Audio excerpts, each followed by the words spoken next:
So if I were to ask you to analyze a chemical, so let's say I give you a beaker of chemical and I ask you to analyze it, there's a lot of things that you could do. For example, you could do a qualitative analysis. You could figure out what it is. And that could be based on, like, say, well, what does it look like? Well, it's clear. What state of matter is it? It's a liquid. What does it smell like? Seeing as that's the lab we just did yesterday for grade 12s. And that might help you figure out what it is. What we've been focusing on so far in this unit, though, is the quantitative analysis. How much is there? So, like, how much could be, how many grams are there? How many liters are there? What pressure is it at? What temperature is it? Long story short, quantitative analysis always involves a number. Does that make sense? And it's really easy to get bogged down in only doing quantitative analysis because, I mean, numbers, math, it gives you something to do. Does that make sense? Today, though, I want to focus on qualitative analysis, figuring out what it is based on things like color, smell, some of those properties. Does that make sense? So the first thing I want to talk about is called colorimetry, where we can actually figure out what the chemical is based on what color it burns. And we're going to do a whole lab on this tomorrow, but I want to do another quick demo. I did this with my physics class, but we'll do it again. So come join me over here. Someone hit the lights.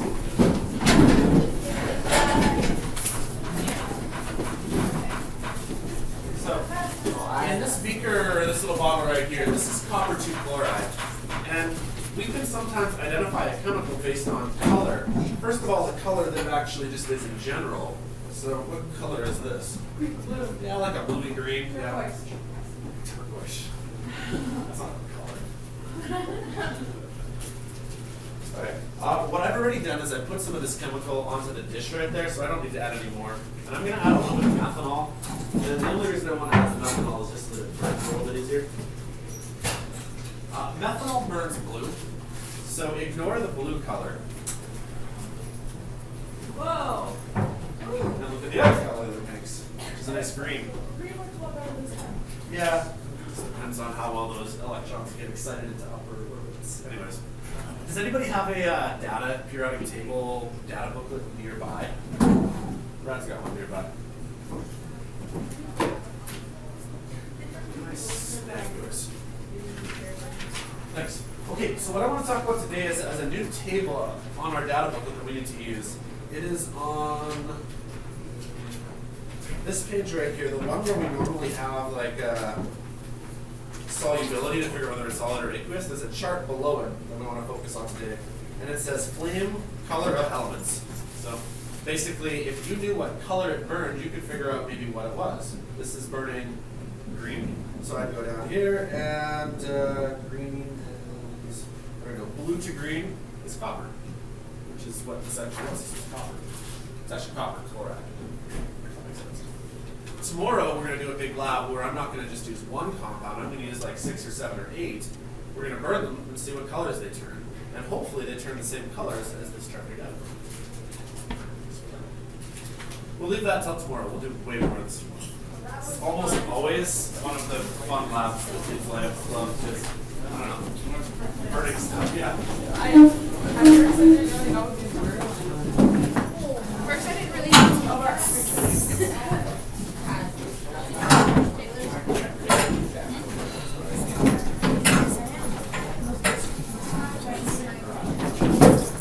So colorimetry is one of the tests you could use then to figure out what color a compound is. So we just did this one here. Copper burns green. So find that chart in your data table here. What burns like say orange or red? Find that chart just so that you guys are familiar with it. So it's on like page 6. It's underneath the solubility table one.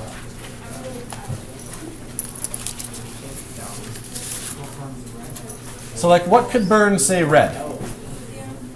Yeah, it could be lithium. Now here's a downside. I mean, depends on what color it is. So if it's scarlet red, it could be strontium. If it's yellowish red, it could be calcium. Yeah. What about orange? Do we have an orange one in there? Yellowish red. So maybe this one right here is calcium. Yellowish red is orange maybe. Does that make sense? So that's one thing you could do. there is another chart you can look at as well, and it's on the very, very last page. It says color of common aqueous ions. You guys find a chart that looks like this one here? Yep. It's next to the indicators chart. It's also similar. It's not based on the flame test though. It's just based on like if you have a solution of a chemical, whatever color that solution is might help you figure out what the chemical involved is. So for example, if you dissolve chromate, you guys remember what chromate is? Go to your front page here. Up to the top little thing here. Find a chromate up in there. Oh yeah, CO3. Oh no. It is CrO4 with the 2 negative charge. If you have a solution that involves chromate, it's probably going to be yellow. And so this chart basically gives you a very concentrated one. So that's 1 mole per liter. That's pretty concentrated. It also gives you the color in case it's not really concentrate. Most of the time, though, you'll see that it goes from, like, say, yellow to pale yellow, or from blue to pale blue. So, long story short, though, is I could ask you, here's a compound that is like a red solution.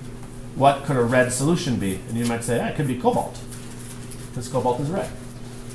Does that make sense? So this is one way that we could try to figure out what the sample is, based not on numbers, because you can't really quantify a color, really.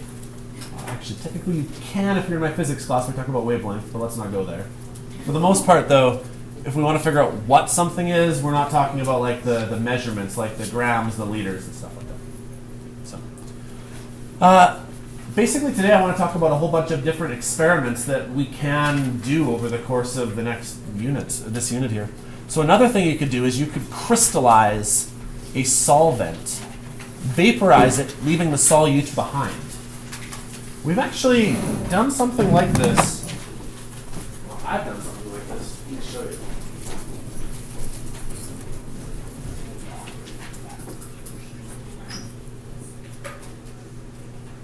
We did a lab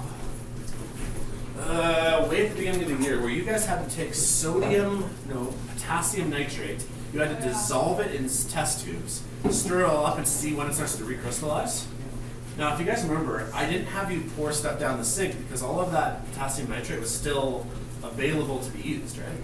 So I had you guys just pour it into the beaker here, and I've left it now for 2 months. Well, if you guys want to come take a look here, this is now evaporated off all of the water, and you can actually see some pretty cool crystals inside. Feel free to take a look. There's actually some pretty cool looking crystals that Just tell me how it looks. Too lazy to get up and come look.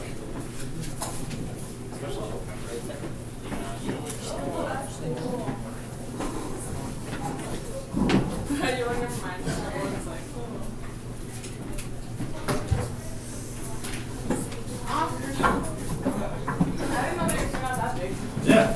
So next year, when the grade 10s come and take my chemistry class, rather than break out a bottle of potassium nitrate, I'm just going to crush that stuff up again and give them that to do for the lab because it's recrystallized. Does that make sense? So that's a process that you could use then, not so much to determine like a quality like white or red or something like that, but it is a process we could use then to measure. So I need you to know all of these bolded terms, I guess is what I'm saying. So that's crystallization. Does that make sense? The next one is called distillation, and it's kind of similar, a little different here. Distillation basically involves, again, evaporating something, but rather than letting the evaporated stuff just go wherever the heck it wants, you actually save that evaporated gas. So imagine that like you've got a beaker of water, and you evaporate out the water. Well, see how they've corked the top right here? The gas can't escape. So then the gas goes through the little tube right here, and I don't actually have one. I really would like to get one, but it's called a condenser. And what you basically do is you run the gas through the very, very middle of the tube, and then through the outside, like the outer region of the tube, you put really cold water. Now, the water on the outer section of the tube doesn't actually touch the stuff on the inside section of the tube, but what it's going to do is it's going to make your water vapor turn back into water liquid. And it makes what's called distilled water. But here's what's useful about it. This water here is now very pure. Because you know how like water actually has like different dissolved minerals and stuff inside of it? Exactly, calcium and zinc and sulfates and stuff, right? Iron, if you have a well, for example, anyone who has well water, probably has iron in it. Okay. Well, all of those little particles will be left behind right here because only the water is coming up, getting recondensed into liquid water, coming back here. That's how they make distilled water. Okay. So it's basically it's purified. So this is another method of separating out chemicals so that we can then analyze them later. So that's distillation. Another one that we're going to do is called filtration. Say you've got a precipitate. You remember what precipitates are? It's like that cloudy solid stuff that you get when a solution is like over its saturation point. Well, let's say you want that solid stuff. How can we get just that solid stuff? Well, we could filter it out. We're going to do a lab on this sometime next week, where basically you put like a funnel and some filter paper and you pour it through. What should happen is like you guys know what filters are, right? I mean, all of the water should hopefully go through, and all of the solid stuff should get left behind. So you'd hopefully get a buildup of solid on the inside of this little flask here where you put your filter paper. Have I shown you guys the vacuum pump that was left behind here? I actually have a vacuum pump that does an even better version of filtration. So we'll actually do this next week. The term I want you guys to know is that a precipitate is washed. That's often the phrasing we use. We've actually talked about this earlier, that phrase. When you wash a precipitate, it basically means to filter it away from like the liquid part of the solution. Okay. Whenever we wash a precipitate, it usually means that the percent yield is not 100%. Because like ideally all of the solid would end up here in the filter paper. But sometimes a little bit of solid would make it through, actually. So washing a precipitate usually works really well, but it just depends on how good your filter is. That makes sense? Like any filter, they're not always 100% efficient. This next method we've actually kind of done already. What if you need to isolate a gas? How would you isolate a gas? Well, what you could do is invert a graduated cylinder in like a thing of water, and then release your gas underneath it, kind of like what you guys did with the butane lighter. You have to put your hand underneath and release it. This one's a little more high-tech. This one, like, there's a chemical reaction. Mr. Bonnet, can you please come to the office? Mr. Bonnet, please come to the office. Let's say the chemical reaction is supposed to give off a gas. Well, rather than just leaving the test tube open so the gas just goes who knows where, if you have the right apparatus, you put like a hose, basically, so the gas can then run through and bubble into the top. And then we could measure that gas. This last one we're going to spend a lot of time on in a subsequent lesson, but it's called a titration. It involves basically figuring out acids and bases. That's the real key to it. I'm not going to say much about it now because, to be honest, we're going to spend a whole lesson plus a whole lab on it. But the idea is it's about acids and bases and how they neutralize each other.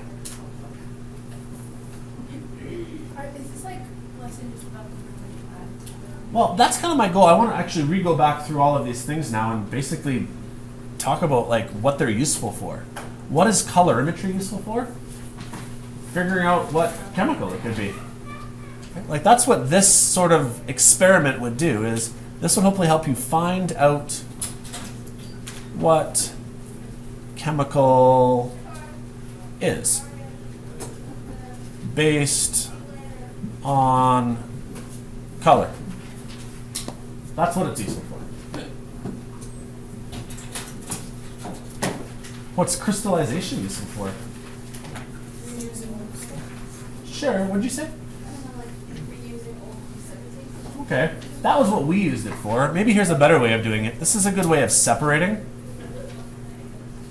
an aqueous from like water.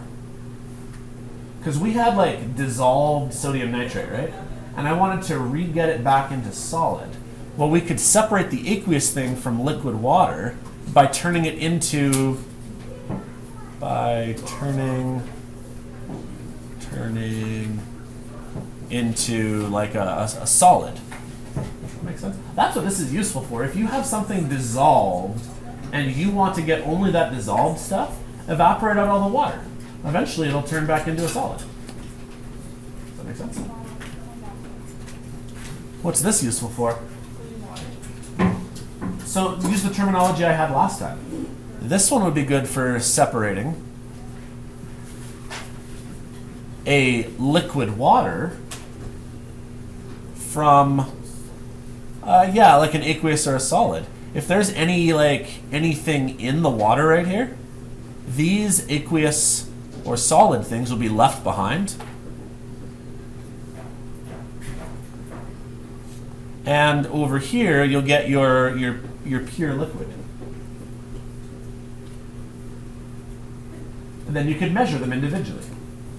Here's the word I want to focus on. Most of these things are about separating. How do you separate one item from another? Well, this is a way how. What about filtering? What is filtering going to help separate? Yeah, solids from liquids, yeah. Separate a solid from a liquid.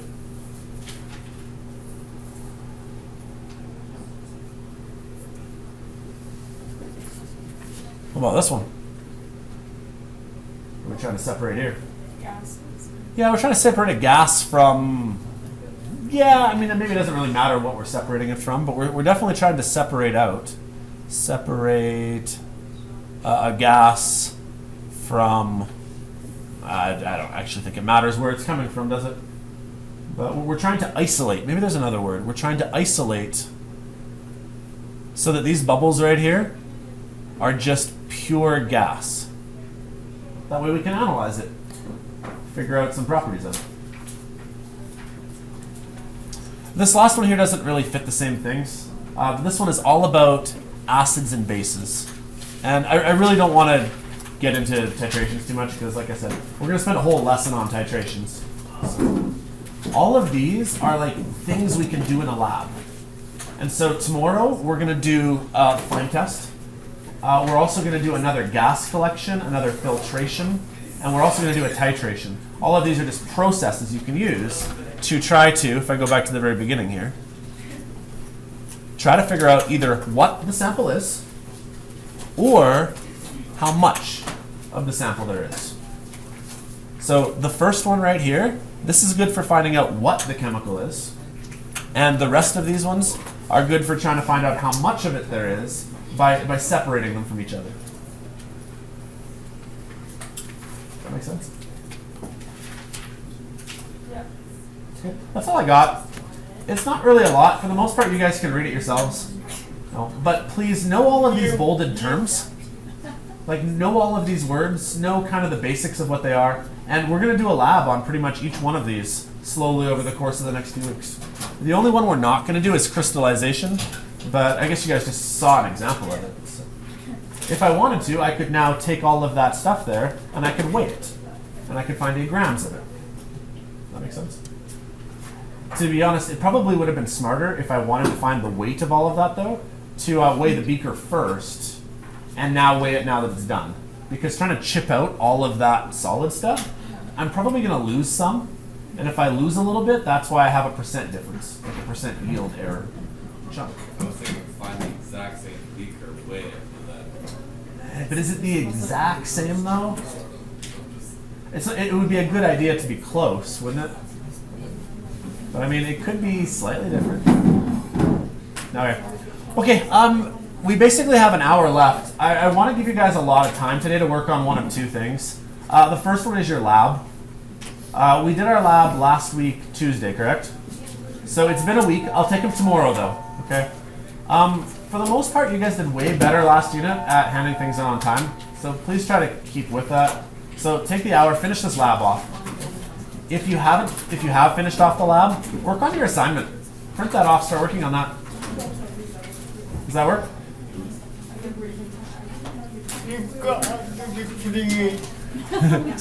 You guys got here basically as I was finishing. Yeah.